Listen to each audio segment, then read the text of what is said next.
Sometime today, you're going to eat something sweet, a snack, a drink, maybe just one spoon of something. And the second it touches your tongue, something switches on. Something older than money, older than language, older than your species. You'll feel good. You'll want more. And you'll be completely sure that wanting was your idea. It wasn't. What you're about to see is a 50-year-old plan, working exactly as designed. A plan to take the rarest taste in nature and pour it into everything you eat.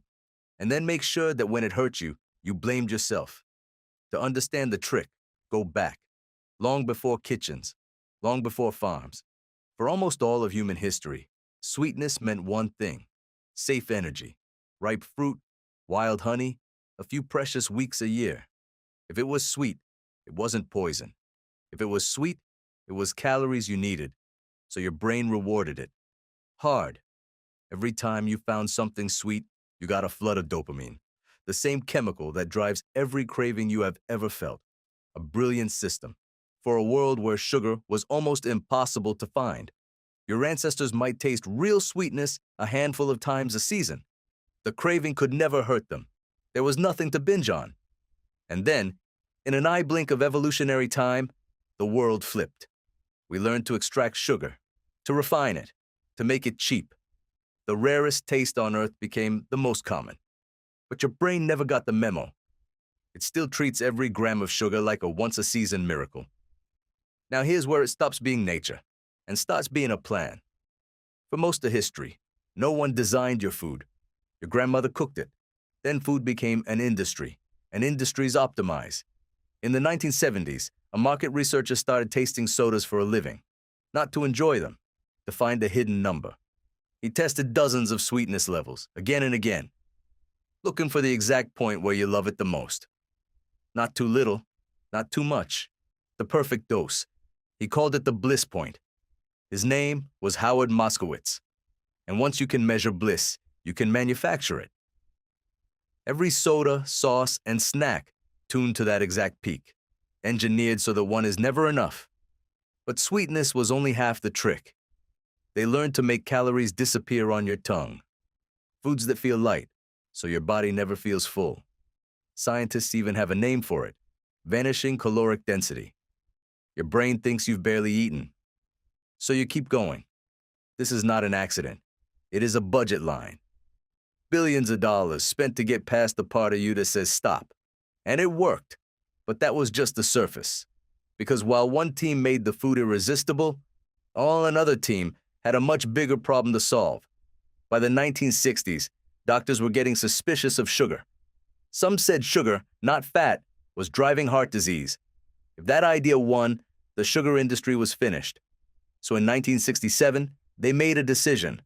The Sugar Research Foundation had a plan of its own. A man named John Hickson ran it. His idea was simple. Don't argue with the science, buy it. They quietly paid 3 Harvard scientists.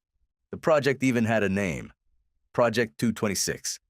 The fee was about $6,500, around $50,000 in today's money. The job: write a review blaming fat and wave sugar through. In 1967, it was published in the New England Journal of Medicine, one of the most respected journals on earth. It did not mention who paid for it. For decades, no one knew. The verdict was set. Fat is the killer. Sugar is innocent. And the whole world rebuilt its diet around that lie. Low fat became a health badge. But when you remove fat, food tastes like cardboard. So what did they pour back in to fix the taste? Sugar. More of it. In foods that never had it before. Bread, yogurt, salad dressing. Things you'd never call dessert. A whole population eating more sugar and calling it healthy. Not everyone stayed quiet. In Britain, a scientist named John Yudkin saw it coming. In 1972, he wrote a book, Pure, White, and Deadly. His message, sugar, not fat, was the real danger. He was right, and it destroyed his career. He was mocked, sidelined, called a crank.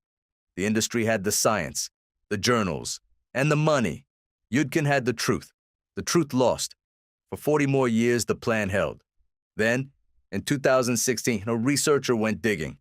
Her name was Kristen Kearns. She found the original sugar industry letters, the receipts. proof of who paid and what they bought.